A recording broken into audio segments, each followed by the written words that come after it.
Disciplina Transculturalidades e Educação. Vamos iniciar hoje o módulo 1 dessa disciplina, que tem como título Introdução à Transculturalidade e Educação. Bom, essa introdução é necessária porque o conceito transculturalidade, ele tem a sua própria história e a sua polissemia de significados, né? Não é um conceito tão simples de ser aplicado e interpretado. Então, por isso, optamos em inserir um módulo de introdução, realmente. Uma pergunta provocativa é do que falamos quando falamos em transculturalidade, um tanto didática também, mas para ponto de partida funcional. A transculturalidade pode ser definida como uma perspectiva de interpretação dos fenômenos culturais que pretende superar limitações e fragilidades existentes nas interpretações baseadas na multiculturalidade e na interculturalidade. Essa afirmação precisa de uma ressalva. Não se trata de pensar que a multiculturalidade é a melhor das opções de interpretação que existem para os fenômenos culturais. Em determinados casos, os conceitos de interculturalidade, multiculturalidade, que tem já uma trajetória mais antiga na academia, né? Já nos anos 70, 80, estavam em uso, eles são conceitos adequados. Em determinados casos, a transculturalidade se apresenta como um conceito com mais potencialidades, né? Então, isso depende muito de qual o fenômeno cultural está sendo discutido, qual o fenômeno cultural está sendo problematizado. A transculturalidade busca compreender as interações impostas ou negociadas entre culturas distintas e concede especial atenção para as experiências de ressignificação de saberes, crenças e práticas sociais, sincretismos e hibridismos produzidos no decorrer do contato entre culturas. Ela também se ocupa dos processos de construção e desconstrução identitária.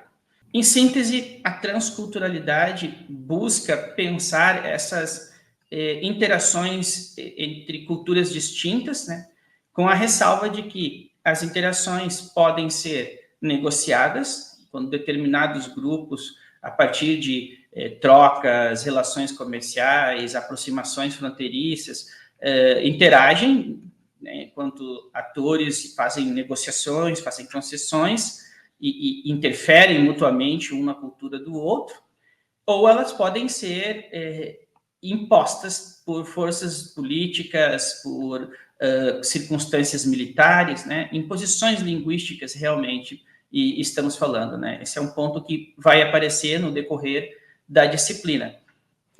Mas é importante ressaltar que quando se fala em transculturalidade, se fala em grupos com culturas distintas que interagem, né? De forma constante, de forma ocasional, de forma pacífica, de forma conflituosa. Todas essas possibilidades de interações estão contempladas pela transculturalidade enquanto categoria de análise, enquanto modelo interpretativo. Eu inseri nos slides a imagem, né, da Torre de Babel, que remete ao mito bíblico, né, da dispersão das línguas, e todo mito tem uma função didática, né, e essa explicação de como as línguas foram criadas é funcional para o texto bíblico. Nós sabemos que fora do texto bíblico muita coisa tem que ser pensada e explicada. Então, a transculturalidade nos dá a possibilidade de pensar esses arranjos linguísticos que vão se formando e não foram de uma única vez, como no mito bíblico da Torre de Babel, em que, por punição, Deus dispersou os povos e criou diversas línguas para que não se entendessem. Esse não é a explicação racional que nos serve, né? Essa demanda é entender como determinados idiomas se multiplicam e abrangem grupos maiores de população e como outros acabam sofrendo uma retração no número de usuários, perdem, em determinados contextos, perdem status, sofrem preconceitos e depreciações. Então, a metáfora da Torre de Babel dentro da disciplina tem essa finalidade, pensar a diversificação de idiomas enquanto processo histórico e não como um fato mítico de um determinado momento. Caminhos para pensar a transculturalidade.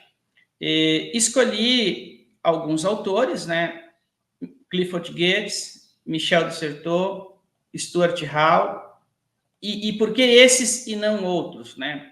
Esses autores têm uma perspectiva aberta de cultura, e explico.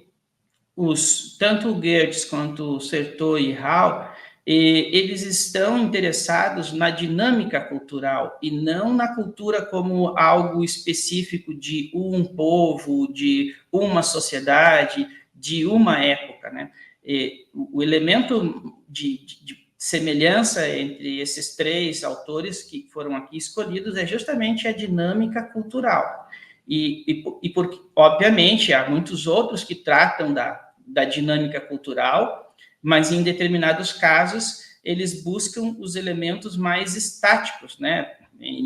Por exemplo, a linguística de Saussure, Chomsky, Vygotsky, Wittgenstein com a filosofia da linguagem, todos esses autores e muitos outros poderiam ser usados também nessa discussão, mas eu acredito que eles iriam nos conduzir para perspectivas mais fechadas do que é a dinâmica cultural. Por isso, a escolha de Geertz, Certeau e Hall. Geertz e a antropologia interpretativa.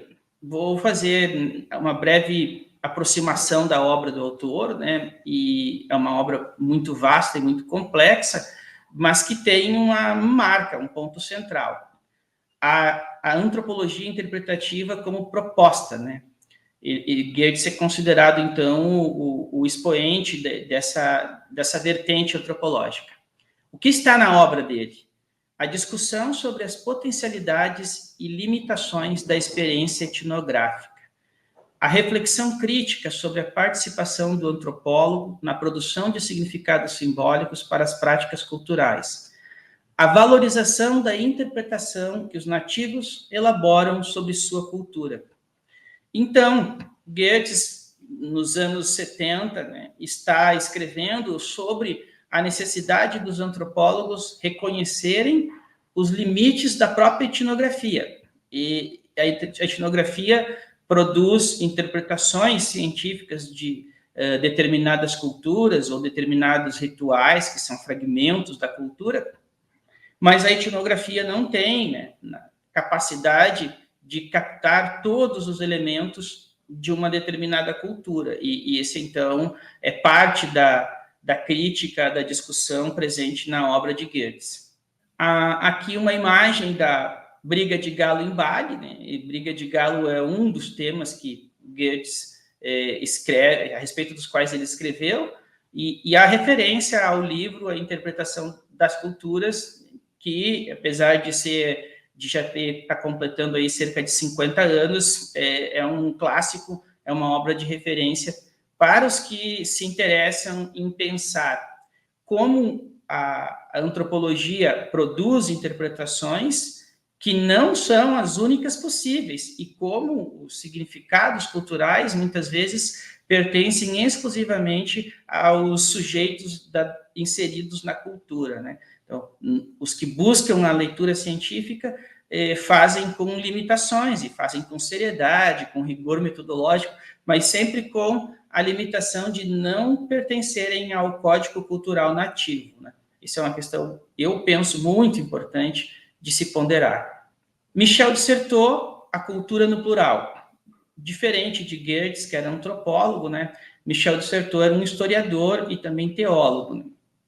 E na condição de historiador, ele estava preocupado com as mudanças que estavam em curso na sociedade europeia, especialmente, né, no final dos anos 60. Né? Ele era um professor na Universidade Francesa, na Academia Francesa, e presenciou o movimento estudantil de 1968 e entendeu que aquele assunto merecia uma interpretação. Então, ele escreveu alguns artigos, no formato de artigos, que foram posteriormente reunidos no formato de livro e gerou esse livro, A Cultura no Plural, todos escritos entre 68 e 71 originalmente. O que diz o livro A Cultura no Plural que mereça a nossa atenção, né? Reflexões sobre as relações entre as mudanças culturais e os movimentos sociais, naquele contexto específico do movimento estudantil francês, mas também um contexto de eclosão do movimento negro nos Estados Unidos, de eclosão das manifestações pacifistas, de articulação do movimento ambientalista, de projeção política e midiática do feminismo. Então, essas mudanças culturais que estavam sendo provocadas pelos movimentos sociais é algo presente no livro. A ideia de cultura como potencializadora da ação política, né, e que é interessante porque em determinadas obras, determinadas correntes acadêmicas, a cultura é produto da política. Dessertou o sustento inverso, que a cultura é potencializadora da política. A crítica ao elitismo universitário existente na França, no final da década de 1960, é uma questão muito provocativa para mim, como professor, né? Pensar que as universidades assumem, na relação com os alunos, um certo elitismo, que em alguns momentos é linguístico, em outros é um elitismo temático, enfim. Essa questão foi colocada em pauta no momento em que as universidades francesas estavam se ampliando e recebendo grupos de camadas sociais médias e baixas, né? Mudando o perfil da Universidade Francesa no final dos anos 60. O problema do conflito de linguagem, né, entre discentes e docentes, então não é só uma divergência de funções, né? O docente, o profissional educador, e o discente, um sujeito em formação. Eles são grupos que usam linguagens distintas e que dentro do espaço de ensino, né, Dessertou está pensando a universidade, mas nós podemos pensar a escola de educação básica, dentro do espaço de ensino, estes tipos de linguagens podem se conflitar, podem competir, podem gerar, digamos, resistência mútua, né? E questão também pertinente para os que estudam linguística. A discussão sobre a diferença entre cultura erudita e cultura popular, né, é um ponto interessante deste livro específico, A Cultura no Plural. Para contextualizar, né, a época em que o livro A Cultura no Plural foi escrito, eu escolhi essa imagem do movimento estudantil francês, em maio de 68, e ressaltando que é uma imagem diferente de outras. Algumas apresentam conflitos físicos, ou jovens sendo presos, depredações. Esta aqui é um afrontamento, realmente, né? A cultura jovem desafiando o poder repressivo do sistema policial. Esse é um dos pontos que está presente na obra, e dentro de uma discussão que envolve também linguísticas e usos da língua. O terceiro autor que está nos orientando aqui nessa introdução à transculturalidade, que é isso que estamos fazendo, é Stuart Hall, né, sociólogo de formação, muito conhecido por ser um dos primeiros autores, né, dentro dos chamados estudos culturais, né, e ele tem uma projeção internacional. O que nos interessa, né, um ponto específico da obra dele, né, é a ideia de uma perda de identidade como produto, né, da modernidade. A modernidade construiu identidades que estão sendo desfeitas a partir de mudanças econômicas, sociais, tecnológicas, a partir do fenômeno da globalização. Essas identidades que durante séculos foram sólidas e consistentes estariam sendo desfeitas, né? Vamos ver o fragmento textual que eu escolhi para expor esse assunto. Segundo Hall, 2011, página 15, as sociedades modernas são, por distinção, sociedades de mudanças constante, rápida e permanente. Nestas sociedades, as mudanças impactam nas identidades e provocam o fenômeno da morte do sujeito moderno. Desprovido de antigos elementos identitários, o sujeito moderno busca construir novas identidades e, ao mesmo tempo, trabalha a reelaboração de identidades que ganham forma, né, na modernidade tardia. Aqui, a morte do sujeito moderno é figurativa, né? É a morte da cultura que dá referência para o comportamento social do sujeito, né? E especialmente aqueles paradigmas culturais de religião, função social, né? Hierarquias sociais definidas por nascimento, esses elementos, né? Ou então a própria ideia da escolaridade como um ponto cultural que pudesse localizar o sujeito, tudo isso está se desconstruindo e novas identidades vão se projetando, né? Então, a explicação do Stuart Hall me parece pertinente para entender um pouco do que acontece no cotidiano da sociedade e dentro dessa ideia de que, se novas culturas surgem, outras estão perdendo espaço ou estão literalmente sendo desconstruídas, né? Para pensar a metáfora da morte do sujeito moderno, né, eu escolhi essa imagem, esse conjunto de máscaras africanas, porque nas sociedades atuais os sujeitos podem usar diferentes repertórios identitários, né? E há uma aceitação disso. E as máscaras aqui seriam, então, um simbolismo dessa escolha por determinada identidade que o sujeito pode fazer. Basicamente, essa é a ideia das máscaras africanas aqui, como metáfora para a morte do sujeito moderno. Avançando dentro da estrutura da disciplina, né, a unidade 2 trata de conceitos transculturais aplicados ao ensino e aprendizagem de línguas. Aqui, nós vamos já nos aproximar de algumas situações de ensino e aprendizagem em que o conceito de transculturalidade, ou a perspectiva da transculturalidade, como preferirem, já se faz presente, já vai estar contemplado em situações mais específicas. Transculturalidade, linguagem e fenômenos linguísticos. Quando aplicado no estudo das línguas e dos fenômenos linguísticos, a transculturalidade ressalta o aspecto dinâmico e mutável da linguagem e nos adverte para a necessidade da reflexão crítica sobre as relações entre cultura, identidades e ensino de línguas, né? Então, não se trata só de ensinar línguas, né? Se trata de ter uma ciência de que o ensino de línguas, ele impacta na valorização de determinadas culturas, ou no sentido oposto, na depreciação de outras, né? E que também existe uma relação entre a língua e a identidade de um determinado grupo, né? E esse grupo pode se falar em identidade étnica, identidade tribal, identidade nacional também, identidade regional, são tantas as possibilidades de fracionar a ideia de identidade.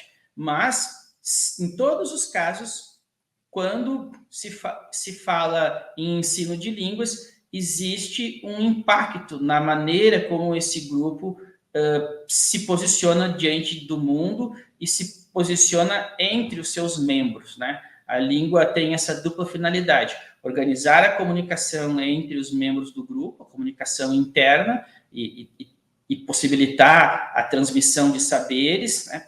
E possibilitar a interação entre o grupo e outros diferentes. Então, a língua trabalha no plano interno e no plano externo de determinados grupos culturais. Algumas ferramentas conceituais para o estudo dos fenômenos linguísticos. Aqui, usando de novo uma linguagem figurada, né? Ferramentas poderiam ser conceitos, poderiam ser métodos, poderiam ser teorias, né? Eu usei mesmo ferramenta para provocar um pouco do que se faz, afinal de contas, quando você está se pensando os fenômenos numa perspectiva acadêmica. Se faz manuseio, se faz deslocamento, se faz alteração na forma do fenômeno, então tudo isso se faz com ferramentas, tá? Nesse slide, eurocentrismos, colonialismos, nacionalismos e hierarquias linguísticas. Não é uma lista aleatória de conceitos, né? Eles são ferramentas conceituais que podem ser incorporadas nos estudos de línguas e nas práticas de ensino e aprendizagem. Então, escolhi como imagem, né, essa figura da Britânia, né, a figura mítica da Grã-Bretanha, comandando os soldados bretões na luta contra os povos do Egito. E essa imagem é muito interessante porque a Britânia está carregando a bandeira da civilização, né? E os povos nativos do Egito carregando a bandeira da barbárie, né? Então, há um jogo aqui de opostos, né? Britânicos representando o mundo civilizado, egípcios nativos, aqui no contexto do século XIX, né, representando a barbárie. E isso não se trata de simplesmente um conflito militar, se trata de pensar que o eurocentrismo, o colonialismo, enquanto prática de dominação e exploração dos territórios, ele vai criando hierarquias linguísticas. Esse é um outro conceito que está aqui no slide também, né? Então, ao mesmo tempo que existe uma perspectiva mais crítica de respeito às diversidades linguísticas, né, persiste ainda um paradigma nacionalista nas políticas de educação, não só no Brasil, mas também em outros países, né? E o nacionalismo, enquanto paradigma linguístico, ele busca a padronização, ele busca a imposição de uma língua que tenha status de língua oficial, né? E, por consequência, produz e reproduz hierarquias linguísticas. Transculturalidade, linguagem e fenômenos linguísticos. Prosseguindo, então, na ideia de ferramentas, né? Homogeneização linguística, políticas linguísticas, línguas minoritárias, são aqui outras possibilidades de se incorporar nas pesquisas, nas práticas de ensino e aprendizagem, né? De onde procede a homogeneização linguística? Certamente o aparelho estatal pelo sistema escolar, e é um dos fatores que constroem a homogeneização. Mas nós também precisamos lembrar que existe uma indústria cultural e que essa indústria cultural, a partir da música, do cinema, da TV, da literatura, também vai oferecendo um reforço para a homogeneização linguística, tá? E, além disso, há também a questão dos preconceitos que persistem em relação a línguas minoritárias. As políticas linguísticas, quero fazer uma ressalva, né?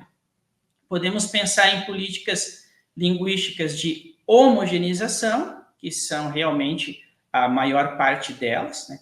A maior parte das ações políticas dos sistemas de ensino, na educação básica e no ensino superior, buscam uma homogeneização, mas há também movimentos de sentido oposto, os movimentos que buscam uma valorização da pluralidade, da diversidade linguística, que fazem a crítica ao status de determinados idiomas.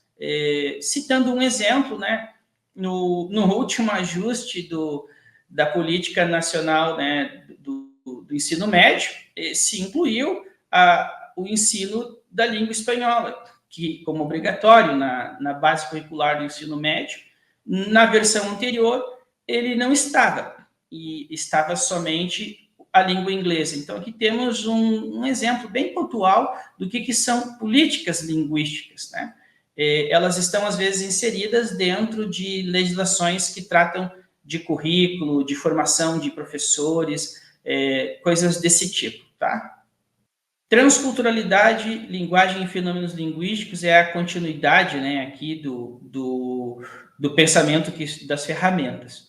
Então, aqui eu acrescentei nesse slide outras ferramentas, né? Multiculturalismo, interculturalismo, hibridismo cultural, decolonialidade e etnossaberes, né? Aqui, retomando um ponto que eu falei na abertura dessa aula, dessa videoaula, essas perspectivas de interpretação das culturas na forma multicultural e intercultural, elas possuem valor, né? Elas não deixam de ter importância, de serem funcionais, porque a transculturalidade está reivindicando espaço. O importante é que o pesquisador, o professor pesquisador, quando as duas coisas se misturam, que ele observe, né, essa diferença. O intercultural respeita as diferenças, mas se concentra nas dinâmicas entre estes espaços de culturalidades distintas, né? O transcultural está concentrado nas interações, nos momentos em que esses grupos se aproximam e naquelas convergências que podem ser negociadas e fluir naturalmente, e em processos lentos de interações linguísticas de longo prazo, ou que podem ser traumáticos, violentos, produtos de proibições de determinados idiomas, perseguições culturais, coisas desse tipo. No que diz respeito à decolonialidade, que é um conceito muito importante, né, e tem sido muito presente na filosofia, na sociologia, na antropologia, e, na minha opinião, ele aponta para a necessidade de se fazer a crítica ao eurocentrismo, mas ir além da crítica. É preciso dar voz aos grupos que foram enquadrados, né, nesses processos de dominação eurocêntrica. Ou seja, não se trata só de ficar criticando as culturas europeias, mas de também pensar o que os grupos, os povos originários, né, no caso do Brasil, em outros países, esse conceito de povos originários não está sendo usado, então podemos ainda falar de povos indígenas, povos nativos, povos autóctones, e como esses povos querem que sua história tenha narrativa, como esses povos querem narrar a sua história, o que eles querem compartilhar com as demais culturas. Então, a decolonialidade vai além da crítica, ela vai para um movimento de aprender com o outro. Tá? Eu acho isso muito importante registrar, e aprender com o outro inclui também aqui os etnossaberes, que são específicos de determinadas culturas. Por que são específicos? Porque eles são produzidos em determinados biomas que são acessíveis para poucos grupos, né? Eles são específicos porque eles são incorporados, muitas vezes, em práticas de rituais, por exemplo, etnossaberes que se aplicam a curas de doenças, né? Eles são específicos também porque, em se tratando de povos originários, envolvem cosmologias, crenças religiosas, enfim, os etnossaberes merecem a atenção dos que estudam os fenômenos linguísticos, né? Porque cada grupo possui a sua própria construção de saberes, e cada etnia tem algo de especial para contribuir com os demais. Se houver da parte desses demais, né, da sociedade nacional, disposição em aprender com eles, né? Mas se nós, enquanto educadores, representantes do aparelho estatal, nacional, desconsiderarmos as possibilidades de contribuição deles, aí então não estamos praticando a transculturalidade, não estamos praticando a decolonialidade. Aqui as referências usadas, né, primeiro bloco da disciplina, então vamos passar para o próximo e tentar prosseguir na reflexão que está em curso.